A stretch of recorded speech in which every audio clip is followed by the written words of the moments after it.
کوئی آیا ہی نہیں ہے تو پھر سماعت جو ہے وہ جمعے کو رکھ لیتے ہیں اور عدالت نے بشرا بی بی کی عبوری ضمانت میں توسیع کرتے ہوئے سماعت 17 نومبر تک ملتوی کی ہے. جی اچھا حسین، ساتھ ہی رہیے گا کیونکہ ایک اور خبر ہے، اسی ظاہر قانونی ایک کیس ہے، اس حوالے سے بات کریں گے.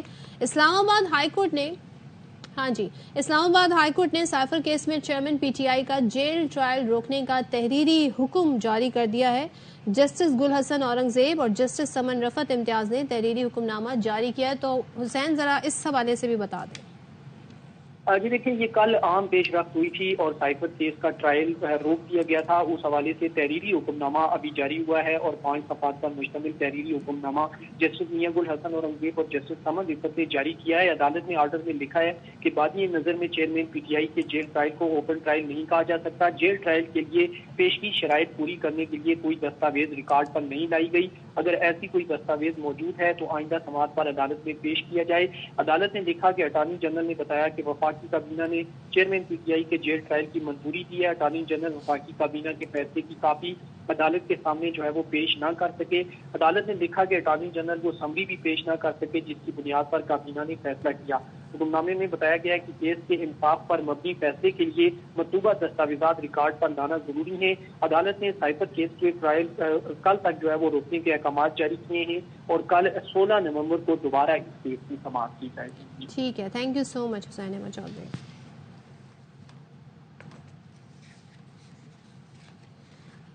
اچھا جی، تو پاکستانی خواتین تعلیم کے شعبے میں اپنا اور پاکستان کا نام روشن کر رہی ہیں. آج ہم آپ کی تعلیم کے شعبے میں ہم آپ کی ملاقات ایک ایسی باہمت اور مثال بننے والی خاتون سسٹر زیب سے کروائیں گے جنہیں علم کی روشنی پھیلانے پر $10 لاکھ کے اعزاز گلوبل ٹیچر ایوارڈ 2023 سے نوازا گیا ہے. انہوں نے گجرانوالہ کے پسماندہ علاقے میں بچوں کو مفت تعلیم کے زیور سے آراستہ کیا اور صرف 13 برس کی عمر میں آپ یہ دیکھیے کہ اپنے گھر کے صحن میں اسکول کی بنیاد رکھی. حالانکہ آپ یہ دیکھیں کہ اس عمر میں اتنی اویئرنیس ہونا یہ بہت شاذ و نادر ایسا دیکھنے کا موقع ملتا ہے اور خود تعلیم حاصل کرنے کی عمر ہوتی ہے، لیکن ایسے میں انہوں نے اپنے گھر ایک اسکول کی بنیاد رکھی. اچھا، اسکول کے جو اخراجات ہیں وہ خود برداشت کرتی ہیں اور خواتین کے لیے ایک ووکیشنل ٹریننگ سینٹر بھی انہوں نے کھول رکھا ہے جہاں پر خواتین آئی سی ٹی، ٹیکسٹائل اور انگریزی زبان میں مہارت حاصل کر رہی ہیں. زبردست جی، تو اب ظاہر ہے ہیٹس آف ٹو ہر. ہمارے ساتھ موجود بھی ہیں. Thank you so much for joining us in our show. Sister Zeph ہمارے ساتھ موجود ہیں، باہمت، اور ظاہر انہوں نے جو کر دکھایا ہے وہ ایک انسپریشن ہے. تو thank you joining for joining us. بتائیے گا اب پہلے تو ہمیں اپنی اس کہانی کا بتائیے گا، جرنی کے بارے میں، کیسے آپ نے سٹارٹ کیا اور پھر یہاں تک کیسے پہنچی. جو گلوبل ایوارڈ ہے اس میں تو ظاہر ہے دنیا بھر سے اور بھی ٹیچرز ہوں گے، اساتذہ نامزد ہوں گے، تو آپ کے لیے کیسے پاسبل ہوا؟ پہلے تو بہت شکریہ، آپ نے مجھے اپنے شو پہ لیا، میرے لیے بہت آنر کی بات ہے. Thank you so much. This is honour for us. Thank you. میں نے 13 سال کی عمر میں اسکول چھوڑ دیا تھا بیکاز میری ٹیچر کا رویہ میرے ساتھ ٹھیک نہیں تھا. اچھا. اور مجھے وہ میری سیلف ریسپیکٹ کو مجروح کرتی تھی. اچھا. تو وہ اسکول چھوڑنے کے بعد میں نے یہ ڈیسائیڈ کیا کہ میں نے اپنا اسکول خود بنانا ہے اور اب میں نے دوبارہ کبھی کسی اسکول میں نہیں جانا. تو اپنے آپ کو بھی میں نے پڑھانا شروع کیا، ساتھ میں جو میرے محلے کے بچے تھے ان کو بھی میں نے پڑھانا شروع کر دیا. لیکن میرے اندر یہ بات ہمیشہ سے تھی کہ اگر بچوں کو فری ایجوکیشن دی جائے گی تو ہی انڈر پریولیج بچے اپنی ایجوکیشن کو جاری رکھ سکتے ہیں. تو میں نے کہا کہ میری ایجوکیشن بالکل فری ہوگی اور میں نے سب لوگوں کے ارد گرد کے لوگوں کے گھروں میں جانا شروع کر دیا اور ان کو بولا کہ بچوں کو میرے اسکول میں بھیجیں. شروع میں آبویسلی سب لوگوں کے لیے ایک مذاق تھا، کھیل تھا، لیکن پھر میں نے خود ہی پڑھانا شروع کر دیا اور پرائیویٹ اسٹوڈنٹ کے طور پہ ایگزامس دے کے میں اپنی ایجوکیشن کو بڑھاتی گئی اور میں نے AA کر لیا. تو جیسے جیسے ایجوکیشن بڑھ رہی تھی لوگوں کا یقین بھی مجھ پہ بڑھتا جا رہا تھا اور لوگ اپنے بچوں کو میرے پاس بھیجنا، اسپیشلی بچیوں کو بھیجنا جو ہے ان کو لگتا تھا کہ میرے اندر یہ کیپیبلٹی ہے کہ میں ان کو ایک اچھا فیوچر دے سکتی ہوں. لیکن پھر میرے پاس فائنینشیل ریسورسز نہیں تھے تو میں نے 13-14 سال کی عمر میں ہی میں نے وہ شرٹ کے اوپر کڑھائی کرنا شروع کر دی. اور وہاں سے اس ٹائم مجھے 10 روپے ملتے تھے ایک شرٹ کے. تو بس وہ بنا کے تو میں نے 1.5-2 سال بعد میں نے ویسے ہی گزارے. پھر جب میں نے اپنا میٹرک کمپلیٹ کیا تو پہلی جاب مجھے ایز اے ریسیپشنسٹ ملی، پھر مجھے اچھی جابس بھی ملتی گئیں. تو 17 سال تک میں نے جاب کی اور اس جاب سے جو مجھے سیلری ملتی تھی میں اپنے اسکول کو فنڈ کرتی تھی. اور 2014 میں نے لنکڈ گلوبل پرائز ون کیا, اس سے مجھے $20,000 ملے. تو وہاں سے پھر ٹرانسفارمیشن سٹارٹ ہوئی, ہمارا ایک باقاعدہ اسکول بنا, میں نے ووکیشنل سینٹر بنایا. یعنی آپ نے اپنی جاب ملنے کے بعد اپنے تک محدود نہیں رکھا, جو آپ کے اندر ایک علم کی جو حاصل کرنے کی خواہش تھی آپ اسے کنٹینیو ساتھ لے کر چلتی رہی. دس ریمارکیبل. اور پھر آج ماشاءاللہ آپ یہاں پہنچی. تو جو فائنینشیل آپ بتا رہی ہیں آپ کو مشکلات رہی, دوسری ایک اور چیز بھی ہے اسی کے اندر کہ ہمارے یہاں آپ کو پتا ہے کہ بچوں کو تو خاص طور پر, لیکن ان کے والدین کو راغب کرنے کے لیے آج کل ان کو انسینٹیوز کی ضرورت ہوتی ہے. یعنی کہ میں دیکھ رہا تھا ایک دفعہ پنجاب حکومت کی جانب سے وظیفے دیے جاتے تھے کہ جی آپ اپنے بچوں کو حاضری ان کی مکمل کریں گے تو بچے کو یہ وظیفہ دیا جائے گا. تو ایسے میں آپ کے لیے کتنا مشکل تھا, بچوں کو تو چلے خواہش ہوتی ہے لیکن ان کے والدین کو راغب کرنا کہ آپ کی طرف بھیجیں. یہ گورنمنٹ کا ایک اچھا انیشیٹو ہے چائلڈ لیبر کو روکنے کے لیے, لیکن میں اس سے تھوڑا سا ڈیفر کروں گی. مجھے لگتا ہے کہ چونکہ والدین اپنے بچوں کو ایک اچھا مستقبل دینا چاہتے ہیں, اس لیے ہمیں ان کو ذہنی طور پہ زیادہ تیار کرنے کی ضرورت ہے. ہمیں ان کے ساتھ ٹائم اسپینڈ کرنے کی ضرورت ہے. ہمیں ان کو بتانے کی ضرورت ہے کہ اگر آپ کے بچے ایجوکیٹڈ ہوں گے تو ان کا مستقبل کتنا اچھا ہو سکتا ہے اور ایجوکیشن کی امپورٹنس کیا ہے. We have to make them understand this reality. تو میں پھر یہی کرتی رہی ہوں. میں ان کی ماؤں کو میں نے کام سکھانا شروع کر دیا, وہ بھی روزانہ کئی گھنٹے میرے ووکیشنل سینٹر میں گزارتی ہیں. تو ان کو پتا ہے کہ ایجوکیشن کی اہمیت کیا ہے. پھر میں ان کے ساتھ ویکلی بیسس پہ کاؤنسلنگ بھی کرتی ہوں ماؤں کی. وہ ان کے جا کے جو باپ ہوتے ہیں ان کو بتاتی ہیں. تو اس طرح سے پھر میرا جو کام ہے وہ بڑھتا گیا ہے اور میں لوگوں کو قائل کر پاتی ہوں. تو ناؤ اب آپ نے کیا پلان کیا ہے ماشاءاللہ؟ سو اب آپ تو گلوبل ایوارڈ ونر بھی ہیں, سو فیوچر میں کیا پلان کیا آپ نے؟ پہلی بات تو یہ ہے کہ یہ والے جو پیسے اناؤنس ہوئے ہیں ابھی تک تو مجھے اس میں سے کوئی پیسہ نہیں ملا, اور اگر وہ ملیں گے تو وہ 10 سالوں میں ملنے ہیں انسٹالمنٹس میں. obviously وہ سارا پیسہ میں اپنے اسکول پہ ہی لگاؤں گی. جی وہ 10 سالوں میں ملیں گے مجھے. All right. اور مزید دیکھیں, ایک تو یہ ہے کہ مجھے یہ چیز آپ کی بڑی اچھی لگی ہے کہ آپ بڑا سوچتی ہیں اور خاص طور پر بچوں کے لیے اور باقی. تو اس سلسلے کو آگے بڑھائیں گی کہ مزید شہروں تک اس سلسلے کو وسیع کریں گی, یا کیا آپ نے سوچا اگلے 10 سال کا پلان تعلیم کے حوالے سے کیا ہے؟ 10 سال کا پلان یہ ہے, ایکچولی میرا بچپن سے ایک میری خواہش ہے کہ میں ایک بہت بڑا اسکول بناؤں جس میں کم از کم 2000 بچے ہوں, جو بہت زیادہ غریب بچے ہیں ہمارے ملک کے, ان کو وہاں پہ ہاسٹل میں لا کے ان کو. ٹھیک ہے, ہمارا رابطہ ڈسکنیکٹ ہو گیا, لیکن thank you so much sister Zeph ہمارے ساتھ تھیں. اور پاکستان کے لیے جی پراؤڈ مومنٹ ہے, اور اس طرح کے لوگ جب آگے بڑھتے ہیں, سوچیں کتنے سال درکار ہے اس کام کو یہاں تک پہنچنے کے لیے. اتنی محنت انہوں نے کی, خود تعلیم حاصل کی اور خود فنڈنگ کی, اور ایک شرٹ کی کڑائی سے انہوں نے اپنے آپ کو فنڈنگ کرنا شروع. روپے ملتے تھے, پھر اس کے بعد ریسپشنسٹ کی جاب اور ساری چیزیں. جی سسٹر زیف آپ کنٹینیو کیجیے گا.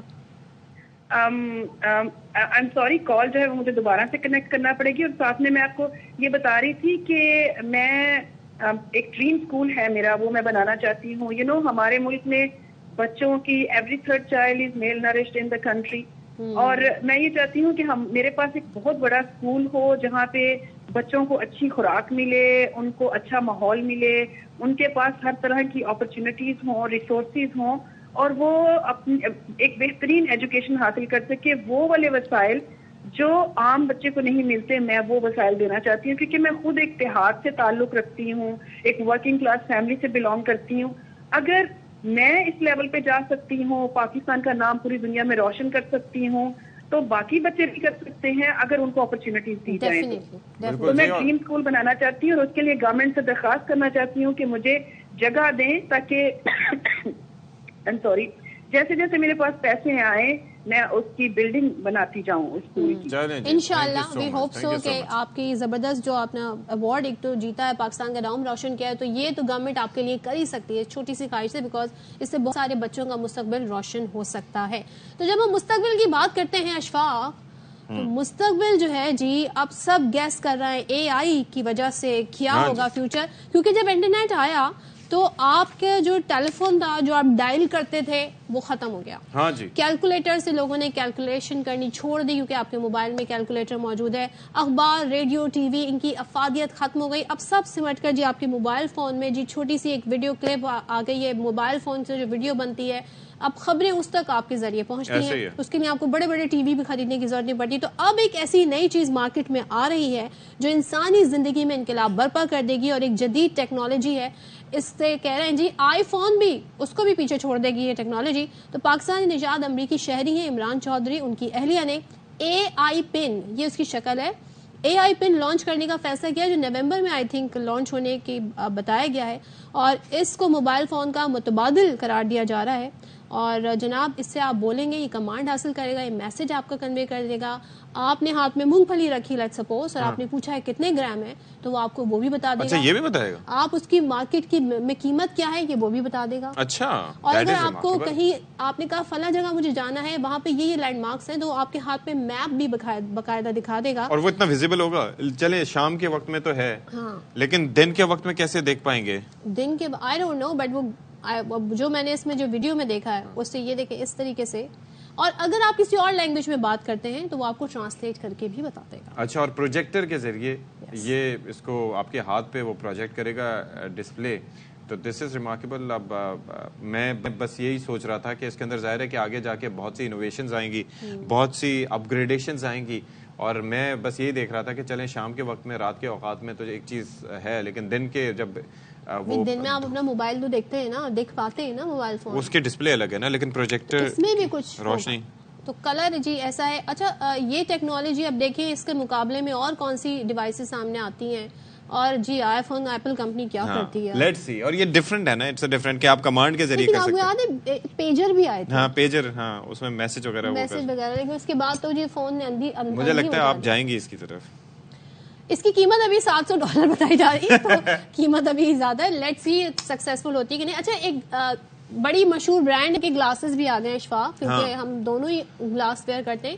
اس میں یہاں پہ اسپیکر لگے, اس میں بلوٹوتھ بھی ہے, اس میں یہاں کیمرہ بھی لگا ہے.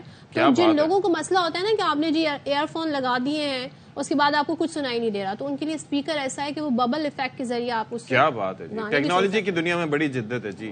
اور وہ صرف $300 کا ہے. سب کی قیمتیں پتہ رکھی ہے. بریک لیتے ہیں.